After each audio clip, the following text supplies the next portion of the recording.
Bir ko'rganda mana shu xonadonni sevib qolasiz desam ishonasizmi? Bo'lmasa mana shu videoni oxirigacha ko'ring. 4 xonali xonadonimiz. Ikki tomonlama oyna, skvoznoy, qavati ham o'rta. Lokatsiyasini aytmaysizmi? Shundoqqina Novza metroning oldida Chilonzor 5-kvartalda joylashgan xonadonimiz. Keling, bir boshdan planirovkasini tushuntirib o'taman.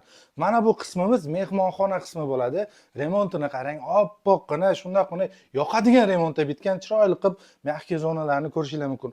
Balkonimiz 2 ga 6 o'lchamda ulучшенный planirovka deb yuritiladi. O'zingiz ko'rishingiz mumkin. Mana bu yerda chiroyli qilib kuxonniy mebellarni qo'yib qo'yishgan. Mana bu yerda esa stol zonalarigacha tayyor holatda turibdi. Endi qolgan xonalarni tez-tez ko'rib o'tib ketamiz. Xo'p, mana bu joyda bitta detskiy yotoqxonamiz joylashgan.